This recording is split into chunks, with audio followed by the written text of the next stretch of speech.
Lo propio, el abogado tiene que manejar la inteligencia interpersonal, me refiero. Ese es el don de gentes que señala en este libro.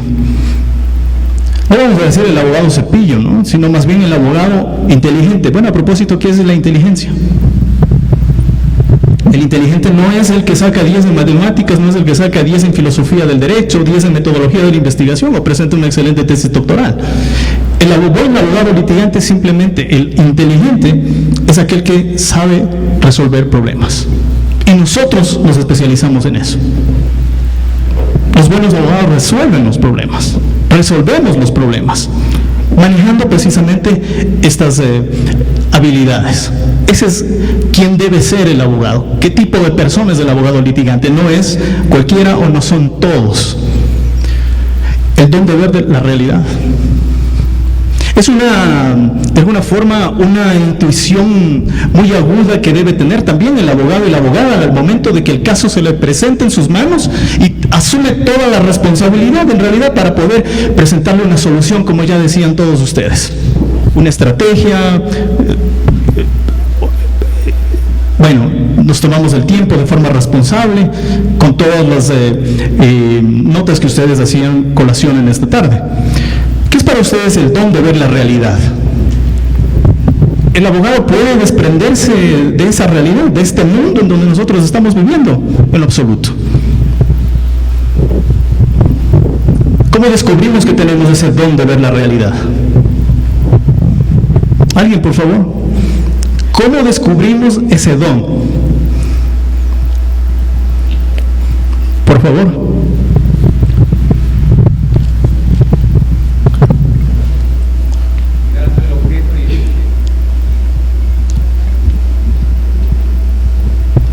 Mirando el objeto y el sujeto. Desde luego. Como abogados litigantes debemos estar preparados para ser totalmente objetivos, habíamos dicho. No debemos olvidarnos en realidad cuáles son esas condiciones, cuál es el medio en el que nosotros nos desenvolvemos, nos desarrollamos. Es la capacidad en realidad de ver más allá. El abogado tiene que ser, ya lo dijeron acá en esta tarde, muy suspicaz, muy inteligente a la hora de resolver un caso. ¿Qué es ser recursivo? Una abogada o profesional del derecho tiene que tener muchos recursos que le caractericen. Ya dijeron ustedes, tiene que ser inteligente, todos coincidimos en aquello. Es decir, una gran capacidad para resolver problemas. Tiene un don de ver la realidad, un don de gentes, esa inteligencia interpersonal, intrapersonal. ¿Sí? ¿Qué otros recursos creen ustedes que el abogado tiene que valerse para tener éxito a la final? Bueno, la vocación es parte, ¿no? Es parte definitivamente de la carrera que hemos elegido, definitivamente. Lo hacemos con amor, lo hacemos con pasión, aunque no nos aconsejen que nos apasionemos, ¿no? ¿Qué más es ser recursivo?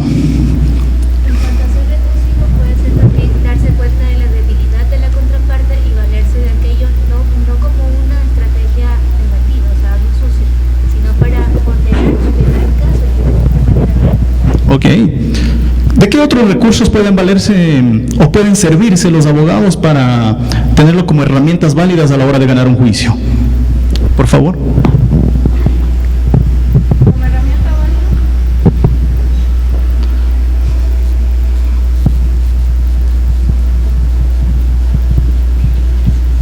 Como herramienta válida yo creo que también es conocer el tribunal que a uno le toca, porque, por ejemplo, cuando está de juez ponente en un tribunal o es una jueza, es mujer, yo considero que se modifica alguna forma en la litigación o el punto que uno quiere llegar, a lo contrario que se lo hace ante un tribunal que el juez ponente es hombre. Conocer el tribunal también, por ejemplo, cuando vamos, en mi caso, yo voy a corte provincial y digo, a ver, ¿qué jurado me toca? Yo ya sé quiénes fueron fiscales y lastimosamente es un chip difícil de sacarles, pero ya sé por qué lado atacar. Al contrario que cuando fueron, digamos, abogados en libre ejercicio o fueron defensores públicos, es otra forma en la que se les llega. Perfecto. Solo entre paréntesis, para no dejar pasar esta intervención, nosotros como abogados de libre ejercicio estamos pensando, no sé si ustedes me dan la razón, por favor, o si estoy equivocado me lo dicen, ¿guarda relación o tiene incidencia a propósito de género en las decisiones judiciales actualmente en el Ecuador? ¿Es diferente cómo juzga una mujer? ¿Es diferente cómo juzga un hombre? Bueno, a ver, por favor, relativo. Es tema solamente para debate, discusión y para no dejar pasar ahorita esta inquietud.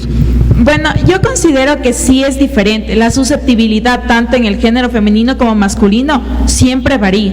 Entonces, mucho se ha hablado y bueno, yo leía un artículo que decía que siempre las mujeres, en caso de juzgar una violación o un femicidio, siempre son mucho más fuertes por el índole emocional que causa. Entonces, eso también hay que considerar. Siempre la emoción que causa la noticia y eso repercute en la persona que va a sentenciar. Entonces sí varía dependiendo de las circunstancias. Bueno, ok.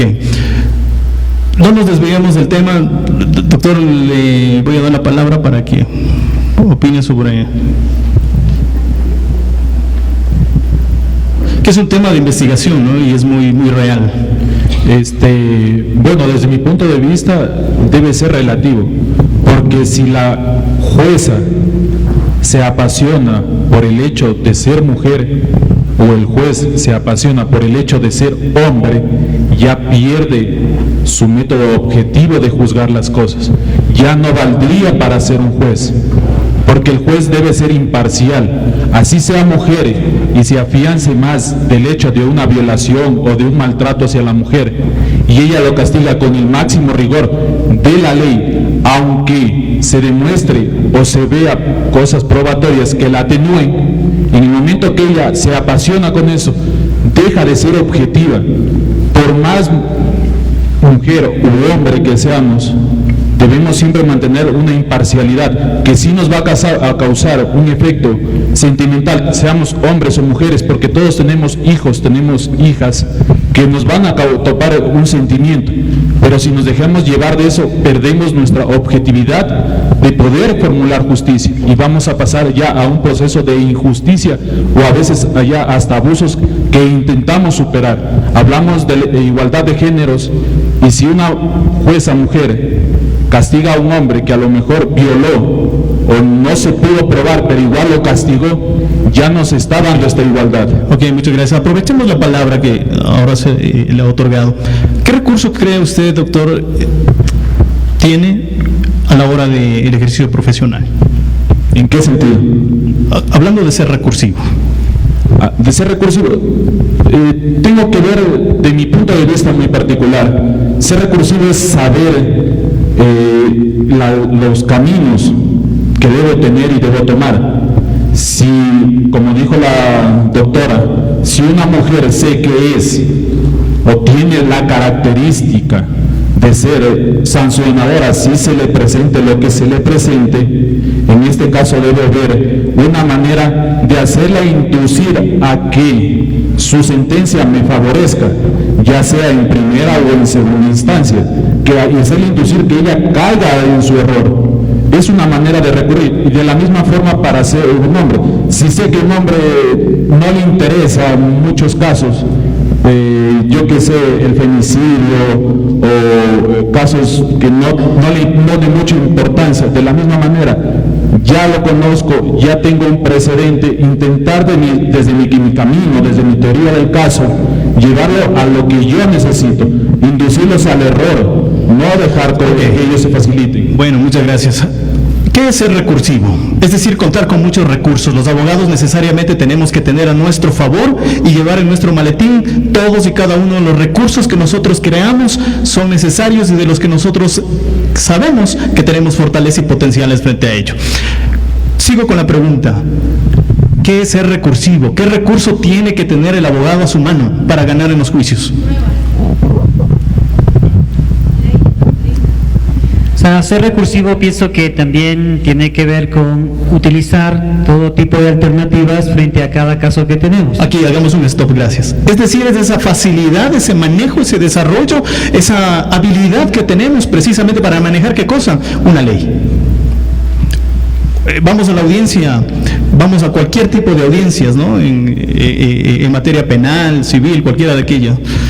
Tenemos que saber nosotros manejar muy hábilmente la ley, muy hábilmente los cuerpos legales. Muchas veces nos ha tocado, por experiencia propia, en realidad, ver a los colegas que no manejan adecuadamente la ley, que no manejan adecuadamente los textos normativos. Y es en ese momento en donde creen en ese momento recién ponerse a leer, recién ponerse a estudiar y no manejan adecuadamente un texto normativo. Es importante saber nosotros manejar los cuerpos legales. Eso es un recurso, tener esa capacidad de identificarnos nosotros con el cuerpo normativo, con la ley o el código. Es una capacidad de identificación. Siga, por favor. Pero además no solamente en referencia a la ley, porque uno tiene que tener alternativas para todos los posibles casos que pudieran venir de la contraparte. Eso es el recursivo. Eso es el recursivo. ¿Qué otras posibilidades o probabilidades se refiere usted, doctor? También me refiero al hecho de que uno tiene que tener alternativas o probabilidades frente a las personas, frente a los juzgadores. ¿Por qué razón? Antes el compañero hablaba sobre que un hombre o una mujer pudieran juzgar de una u otra forma, pero eso es relativo. También es relativo porque cada juez, sea hombre o mujer, puede juzgar desde su punto de vista cultural. Es su formación la que le permite también tener una visión de aplicación de norma. Entonces, para mí recursivo es tener alternativas no solamente dentro del legal, sino con las contrapartes, incluyendo el juez. Desde luego. Identifiquemos otro recurso que debe contar o debe tener un abogado o una abogada. A ver, por favor. Otro recurso. De pronto un recurso natural. Doctor Cadena, tal vez podría ser, bueno, a nosotros nos enseñan que siempre la normativa va a estar cambiando, pero que para un abogado es esencial conocer por lo menos las partes en las que se divide una norma, para que en el momento de una audiencia no estar desesperados buscando dónde están los artículos. Por ejemplo, en el Código Penal, saber dónde están los artículos, por ejemplo, de lo que es la teoría, dónde están o en qué parte van los delitos. Entonces, uno ya va así conociendo. Igual se puede hacer con la Constitución, dónde están derechos o dónde están partes doctrinarias o partes que nos vengan a servir, ¿no? Esto puede ser un recurso para manejarnos dentro de una... Bueno, habíamos señalado precisamente esa capacidad de identificar la norma, la ley, el reglamento, etcétera, etcétera. Por favor. Yo creo, doctor, que si hablamos de los recursos naturales sería lo que estábamos hablando anteriormente. El tema de poder manejar en un estrado la inteligencia emocional del juez y de las partes. Es decir, cómo yo como abogada bloqueo en cierto punto la respuesta o me adelanto ya mentalmente qué es lo que va a responder el juez. Solo le hago un paréntesis. ¿Sí o no que los abogados o abogadas, o los buenos abogados, utilizan la innovación, la imaginación, así como también la improvisación, que había escuchado del doctor allá al fondo nos habían dicho? ¿Estamos de acuerdo que los abogados tenemos que ser improvisadores también en el momento que estamos en una audiencia, sí o no? Por supuesto, claro. Eso es un recurso. Eso es un recurso.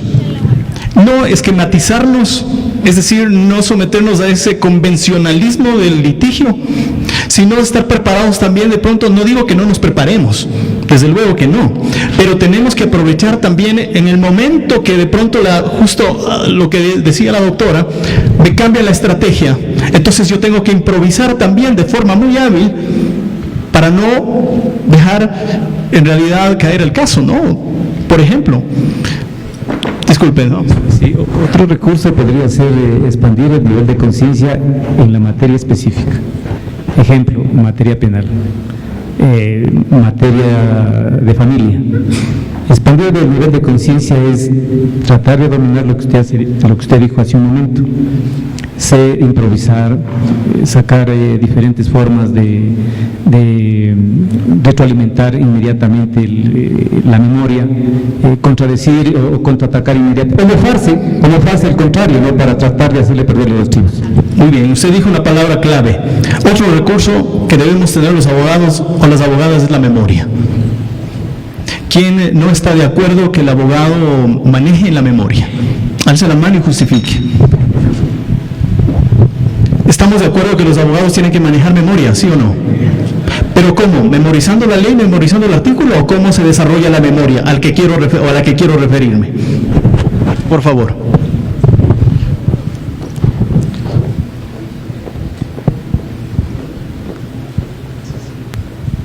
Sí, buenas tardes. A la memoria que se refiere, y justamente es uno de los recursos que debemos tener como abogados, y hablando en sí el momento de una audiencia, es la retentiva. Poder retener las partes importantes que han ido decurriendo en la audiencia, sea en la práctica de la prueba, los alegatos de la contraparte, para poder tener esa capacidad de respuesta y contradecir todo aquello que nos favorezca. Excelente. Muy bien, pasemos por favor inmediatamente porque ya tenemos muy poco tiempo ya. Bueno, habíamos dicho dónde gente, etcétera, ¿no? De alguna manera algo muy breve, muy aproximado para que dejarles a ustedes que en el transcurso bueno, no del diplomado, sino el desarrollo de su profesión vayan elaborando todas estas técnicas. Bueno, ¿cómo desarrollábamos el lenguaje? Era la pregunta segunda durante el video que se reproducía. Primero, estar cómodo mientras estamos hablando. Generalmente lo que sucede cuando vamos a un tribunal, a una sala de audiencias, es precisamente esa debilidad que encontramos a los abogados y abogadas, el nerviosismo que les cunde, el pánico que les cunde al momento de hablar, al momento de expresarse, al momento de dirigirse a la autoridad. No sabemos si estar sentados o no sabemos si pararnos frente a la autoridad. ¿Cómo manejamos eso? Uno de los tips que señalan es precisamente estar cómodo mientras estamos desarrollando nuestra teoría del caso, mientras estamos presentando nuestros alegatos de apertura, finales. Muchas veces no sabemos si cuando estamos listos para una defensa, no sabemos si pararnos frente a la jueza, porque resulta que el otro abogado o la otra abogada o nuestro colega está sentado haciendo su defensa. ¿Consideran ustedes que esto tiene mucha importancia a la hora de presentarnos ante un juez? Por favor.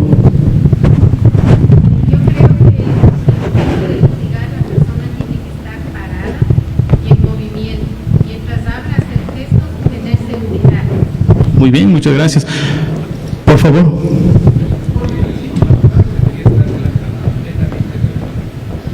Y al estar completamente relajado, debe conocer bien esa materia, ¿no? Para mí el relajamiento, la materia, los gestos, y tiene que presentarse en el escenario con mucho dominio de ese hecho. Y yo creo que ahí ese abogado se desarrolla, va desarrollando y utilizando la parte de la memoria y creando cualquier tipo de escenarios que se presenten en el momento. Muy bien, por favor. Yo creo, doctor, que hay señales. Nosotros como abogados debemos tener esa capacidad. Desde el momento mismo de que yo entro al estrado, yo ya me creo un escenario. Es decir, desde cómo se siente el juez, cómo me mira a los ojos del juez, o simplemente el juez solo está escuchando y se duerme. Entonces, o si ver la otra parte, cuál es la situación que tiene, si suda, si no mira de frente, si al momento de hacer la contrarréplica no me mira a los ojos y simplemente se evade o se contradice. Es decir, yo mismo me creo el escenario y sobre la base de eso yo actúo y sé dónde contraatacar. Es decir, el abogado y el abogado tiene que ser un actor o una actriz dentro del escenario llamado sala de audiencias, definitivamente. Con muchos recursos, con muchos talentos, con muchas habilidades que debe desarrollar al momento de la defensa. Estar confiado en el tema a tratar, evidentemente. Tiene que manejar su teoría del caso, tratándose de un tema penal. Tiene que manejar también digamos, sus elementos, sus fundamentos de hecho, tratándose, por ejemplo, de una causa de alimentos, fundamentos de derecho, de la misma manera. Es decir, debe estar seguro del tema que va a tratar, eso le va a dar mucha confianza. Para ello, evidentemente, ya nos habíamos preparado. Por favor. Es lo que nosotros llamamos de forma general tener presencia, me parece. Ok. Bueno, ese también está dentro de la pregunta, vamos a ver si tenemos tiempo, pero tener confianza en la manera de exponer el tema es muy diferente. También sucede que muchas personas, como decían por ahí, no se trata de, como abogados, asumir todos los casos que vengan a nuestro despacho, sino especializarnos en el área que nosotros más nos identifiquemos. Alcen la mano, ¿cuántos penalistas hay acá? ¿Cuántos hacen familia y niñez?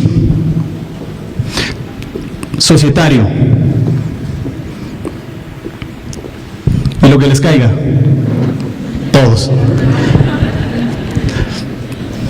Bueno, en realidad cada área necesita una especialización, un dominio, ¿verdad?, particular. No todos los temas son iguales. El COGEF, COIP, procedimientos que de alguna forma están basados en un andamiaje oral, pero son diferentes procedimientos definitivamente.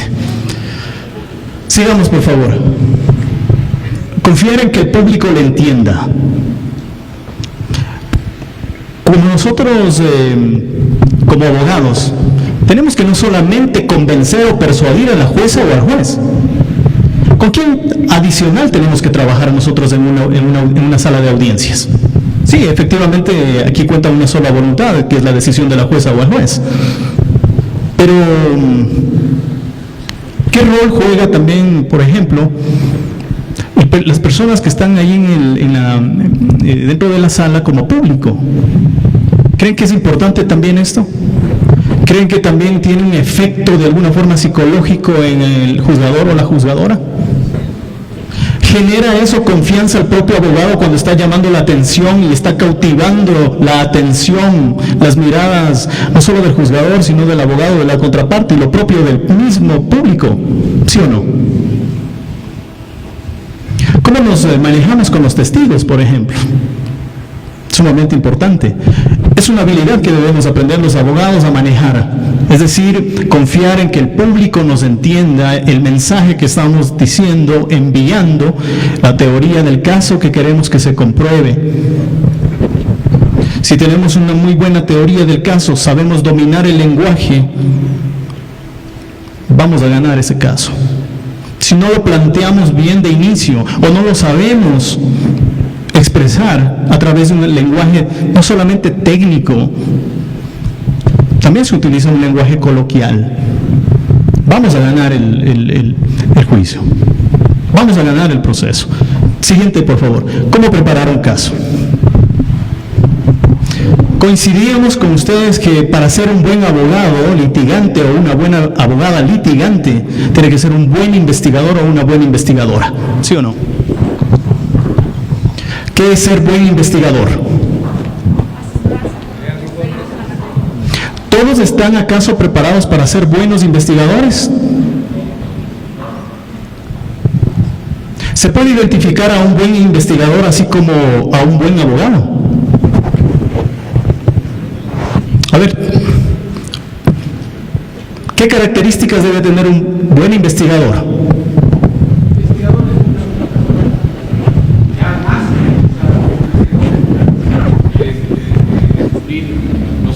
Descubrir la verdad. Mil disculpas, no lo escuchamos. Un investigador nace con ese don, ¿sí?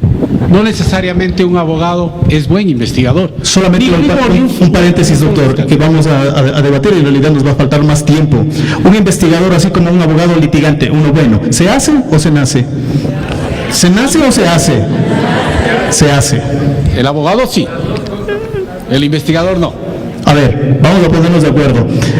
El buen investigador se asemeja al buen abogado litigante. El buen abogado litigante tiene que ser inexorablemente un buen investigador. La pregunta es, ¿se nace o se hace? Se hace definitivamente. Porque no todos los abogados litigantes nacen con esas cualidades innatas, con esas habilidades de cuna, sino la vamos desarrollando con el pasar del tiempo y la experiencia que lo vamos adquiriendo. Siga, doctor. No, eso le decía, un buen investigador nace con ese don de la investigación. Un abogado, no necesariamente un abogado, es un buen investigador. Por eso, no muchos fiscales son buenos investigadores. Desde luego. ¿Sí? Entonces, es en el transcurso del... Justo era la pregunta por ahí. ¿Podemos entonces, como son escasos aquellos, Podemos describir, identificar al buen investigador.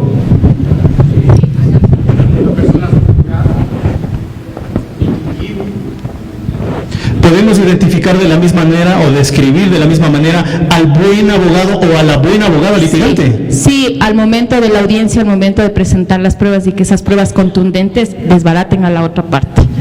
Y las pruebas sorpresas también. ¿Pero cómo le describes?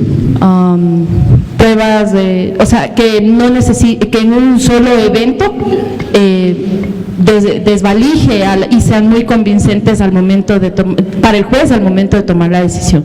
Es decir, que no solamente tome un sesgo técnico, sino que también vaya más allá de lo técnico. O, por ejemplo, investigue en el caso de alimentos, ¿no? El señor renunció porque no quería pagar alimentos. Pero sucede que la renuncia fue falsa, un ejemplo, ¿no? La renuncia fue falsa. ¿Cómo? Porque yo me fui al Ministerio de Relaciones Laborales y me metí al archivo y aquí está, señor juez. Ha investigado entonces el abogado.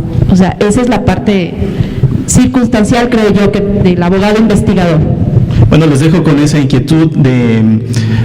Para mí un buen abogado litigante tiene que ser necesariamente, inexorablemente, un buen investigador. No concibo en realidad un buen abogado sin serlo investigador. Pasemos por favor. Yo quería traer a colación y dar respuesta a la pregunta que les había planteado. Un juez de la Corte Suprema de los Estados Unidos, Potter Stewart, dice: no puedo definirla, pero la reconozco cuando la veo. Justo era lo que decíamos con la doctora. Reconocemos, identificamos al buen abogado litigante. Dice: no, pero le reconozco cuando le veo. No le puedo describir, pero le reconozco cuando le veo. Ya habíamos hablado una vez más, el buen abogado, así como el buen investigador, es inteligente, es sensible. ¿Por qué decimos que es sensible, por favor? ¿Por qué los abogados tenemos que ser sensibles? Los buenos abogados. ¿Conocen del hecho? ¿Perdón? Conoces del hecho y llega a saludar. Tiene que ponerse del lado del cliente. ¿Y si te está mintiendo? Capacidad para poder identificar, ¿o qué? ¿Qué más? ¿Somos insensibles los buenos abogados? ¿Somos insensibles los buenos abogados?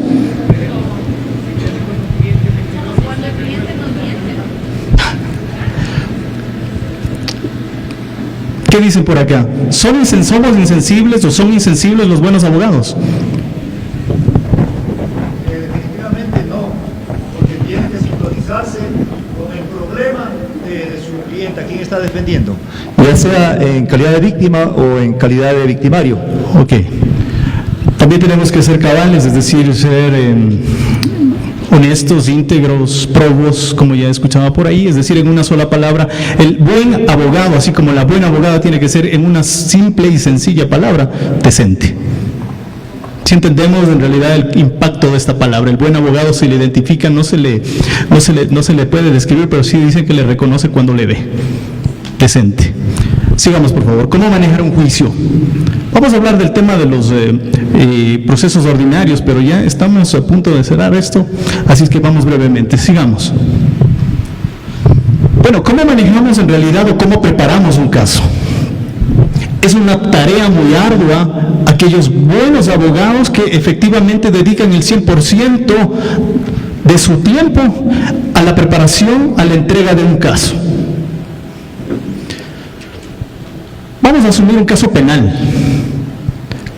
Vamos a asumir un tipo penal, vamos a asesinato. ¿Cómo en realidad preparamos el caso cuando viene el cliente y nos entrega a nosotros toda la confianza para nosotros llevar adelante la defensa de esa causa? Primer requisito, yo considero, por la experiencia que llevo casi 20 años en materia penal, el primer requisito para el éxito de una causa es la confianza que debe existir entre el cliente y el abogado. Si no hay confianza de parte y parte, abandonen el caso. No podemos llevar adelante un estudio, un caso, si de pronto el cliente nos está mintiendo.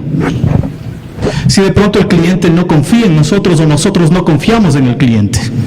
No va a haber garantía de éxito en ese caso, no va a haber resultados en ese caso positivos. Primer requisito, debe haber confianza entre el abogado y su cliente. El 80% garantizado el éxito de esa causa. ¿Cómo preparamos en realidad ese caso cuando ya existe la confianza? Un caso de asesinato que estábamos poniendo como ejemplo brevemente. Escuchaba que decía por ahí una colega que para la defensa, en este caso, asumamos como ejemplo del sospechoso. Asumimos la defensa del sospechoso, el patrocinio técnico del sospechoso. Como somos personas inteligentes, sensibles, que manejamos una inteligencia interpersonal, intrapersonal, nos asumimos como tales y nos entregamos al caso. Escuchaba a una compañera que decía, bueno, yo me voy al lugar en donde sucedió el supuesto crimen. ¿Cuántos de nosotros, cuando asumimos un caso, en realidad sacrificamos el tiempo de estar con familia o el tiempo de llegar en la noche con la esposa, la novia, etcétera, o el novio, etcétera, y nos vamos en realidad al lugar en donde sucedieron los hechos? ¿Cuántos de nosotros en realidad nos damos ese trabajo de acercarnos al objeto, a la escena, para levantar desde nuestra perspectiva una teoría del caso, para crear, elaborar o construir desde nuestra perspectiva de la defensa una teoría del caso? ¿Cuántos de nosotros en realidad nos molestamos y nos permitimos irnos, insisto, al lugar de los hechos? El momento que nosotros salimos de esa zona de confort y salimos de nuestra oficina, también es un alto porcentaje que vamos a ganar ese caso y vamos a construir una excelente teoría del caso. ¿Cuántos de ustedes, cuando estamos ya en el lugar de los hechos, nos permitimos tomar fotografías con nuestro teléfono celular o tenemos una cámara y comenzamos, por ejemplo, a tomar fotografías de diversos o desde distintos ángulos para empezar a construir una teoría del caso? ¿Cuántos de nosotros experimentamos en esa noche, ese día, a esa hora, las condiciones climáticas, hubo luz, etcétera? ¿Cuántos de nosotros somos intuitivos y tenemos esa capacidad de imaginación para recrear de alguna forma cómo se dieron los hechos? Esa es la labor de un buen abogado litigante.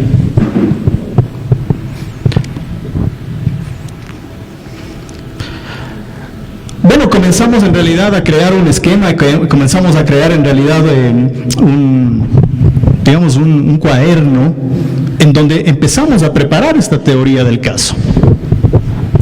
Hora, lugar, circunstancias, hechos fácticos, etcétera. Procedemos a elaborar, insisto, nuestra teoría del caso desde nuestra perspectiva y que va a servir precisamente para la para la defensa y el patrocinio de esa causa. Qué importante es, luego de que tenemos ya de alguna forma esa relación circunstanciada de los hechos, tener claro cómo y cuáles y en qué momento y cómo manejar las evidencias. En ese cuadernillo o en esas hojas que nosotros tenemos que acostumbrarnos a preparar el caso, en realidad tenemos que tener muy claro cómo, en qué circunstancias, en un orden de prelación tienen que estar aquellas evidencias que nos van a servir en realidad al momento de defender nuestra teoría del caso. Cuando los jueces nos dan la oportunidad para que nosotros anunciemos y presentemos la prueba en la audiencia respectiva, no guardamos coherencia, no guardamos concordancia ni relación con la teoría del caso que habíamos manifestado. Pensamos que es lo mismo presentar, o en cualquier orden o indistintamente, pensamos que es lo mismo presentar un testimonio, luego presentamos un peritaje, luego solicitamos un documento, sin considerar en realidad el orden que merece la importancia de las evidencias para ganar un caso. Aprendamos a tener orden en el manejo de las evidencias. Para ustedes, ¿cuál es la reina de la prueba? ¿Cuál es la reina de la prueba en el Ecuador? Para mí, bueno, para todos. Sabemos que hay prueba documental, sabemos que hay prueba testimonial y pericial. ¿Cuál creemos y consideramos los abogados por doctrina, por experiencia y por todo es la reina de las pruebas? ¿La pericial? ¿Cuál? Testimonial. Pericial. Sigo considerando que la prueba reina es la prueba testimonial. Muchas veces han caído los juicios. Sabemos manejar nosotros lo que es la existencia material de la infracción, pero muchas veces no la responsabilidad. Y la responsabilidad tiene que manejarse en base a testimonios. Y no es nada fácil en realidad manejar testimonios. Ahí está una de las habilidades del abogado cuando se refiere a la interrelación, a esa capacidad que tiene de relacionarse con las demás personas. El abogado acucioso se da el tiempo incluso de preparar a los testigos. El abogado acucioso concurre al domicilio de su cliente, prepara a los testigos y elabora una lista de las preguntas que le va a servir precisamente a la hora de formularlas en la audiencia. El abogado o la abogada no puede improvisar ese momento de la audiencia, por ejemplo, en una de juzgamiento. En ese momento no podemos confiar como abogados en la memoria. Cuando digo y decía que tenemos que ser recursivos, es precisamente esa gran capacidad que tenemos los buenos abogados para manejar a los testimonios y con testimonios y con una prueba testimonial 100% ganado el juicio. ¿Cuántos de nosotros hemos preparado a los testigos? Cuando nos referimos a que es difícil en realidad la relación o la convivencia entre las personas, imagínense en cuanto más preparar a un testigo, es una ardua tarea, pero es una de las obligaciones que debe tener un buen abogado. ¿Cuántas veces nos ha tocado dirigirnos a esa hora, a ese lugar en donde sucedieron los hechos, con los testigos, prepararlos a través de preguntas, repreguntas, ponernos en la posición de abogado defensor, en la posición de fiscal, en posición de juez o jueza, para que el testigo a la hora del interrogatorio no caiga en contradicción, en ambigüedad, sino más bien esté seguro de aquello. ¿Cuántas veces nos ha tocado en realidad como abogados litigantes preparar a testigos nerviosos? Nos ha tocado preparar a testigos, bueno, no quiero decir falsos.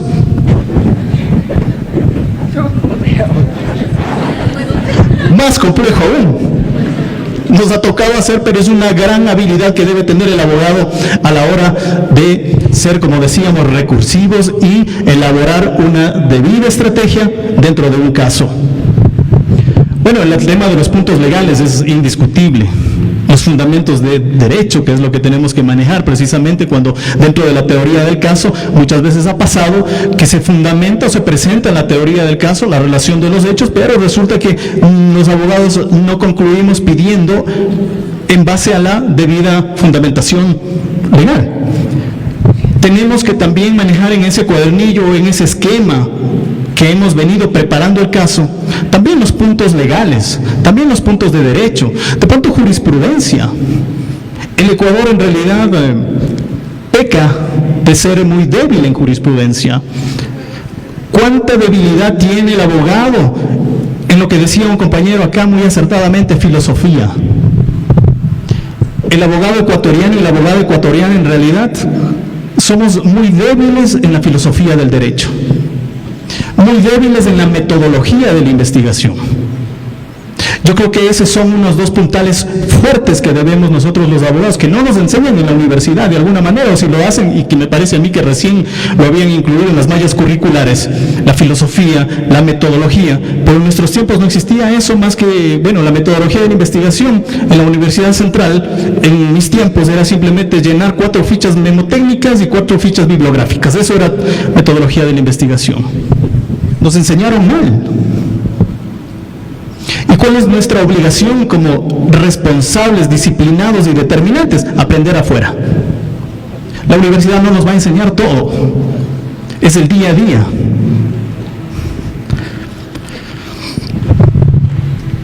Bueno, teníamos otra diapositiva anteriormente. De alguna manera, esas son las herramientas principales que debe tener un abogado. En realidad yo quería romper los esquemas en esta tarde, le pedí la autorización al doctor Maya Hernández, porque sí me parece que más allá de la doctrina, de la teoría, del conocimiento de la ley o el manejo de los códigos, etcétera, yo creo que es muy importante en realidad saber manejar este tipo de técnicas que nos van a asegurar el éxito de un juicio. Pero si estamos en realidad seguros y convencidos de que lo que estamos desarrollando, ejerciendo o lo que hemos decidido es lo que queremos. Pero si vamos, como decía, solamente vamos a un juicio y solamente para ganarnos el día o ganarnos en ese momento la vida, qué sé yo, estamos equivocados de profesión. El éxito de la profesión requiere un arduo esfuerzo. Ustedes consideran que, y está en debate, ¿no?, que el abogado tiene que vestirse bien, la abogada tiene que vestirse bien. Algunos consideramos o consideran algunos jueces, juezas, ojo que nuestro país es muy convencional. Como te veo, te juzgo. De pronto nos encontramos con el abogado, los viernes somos como que más relajados los abogados y estamos de jean y por ahí una leva. Pero yo creo que también esta parte de cómo lucimos, cómo vestimos, es precisamente la imagen que yo tengo de mí mismo. Como yo me siento, como yo soy, eso es lo que proyecto. No concibo en realidad a un juez, y hay jueces y hay juezas que las encontramos todas light, relajadas. Sí, nos falta mucho para aquellos jueces o juezas de toga, ¿no? Pero considero que tampoco vamos a llegar al otro extremo. Pero hay juezas y jueces quienes están administrando justicia. Me van a decir, doctor, usted es muy convencionalista o prejuicioso, que les vemos administrando con jean. Bueno, no soy estereotipado, pero considero de que si así se siente bien la jueza, si así se siente bien el juez, el fiscal, pues siga haciéndolo. Pero yo creo que nuestra profesión es especial, no es igual. Bueno, estos han sido unos pequeños tips, más bien yo creo que, y consideré que más allá de darles una charla desde la doctrina, desde la teoría de cómo se lleva a cabo un proceso en una etapa de instrucción fiscal, cuáles son los elementos de cargo y de descargo, es que esos ya ustedes lo conocen. Más bien quería compartir con ustedes estos breves tips, estas breves herramientas en realidad, que nos van a garantizar el éxito. No podemos dejar pasar por alto estas oportunidades que tenemos. Gracias, chicos, y sigan preparándose y nos vemos pronto. Y otro punto, disculpen, antes de que se vayan, y nos va a faltar tiempo. El buen abogado también hace uso ahora de las redes sociales. Ese es un recurso, cuando yo les decía, ¿cómo el abogado cuando es recursivo? También ahora, ¿quién maneja plataforma digital? Así es que como yo voy a calificar los ensayos que ya me van a mandar, me ven a mí en Instagram, YouTube, me ponen un like y tienen 10. Gracias, chicos.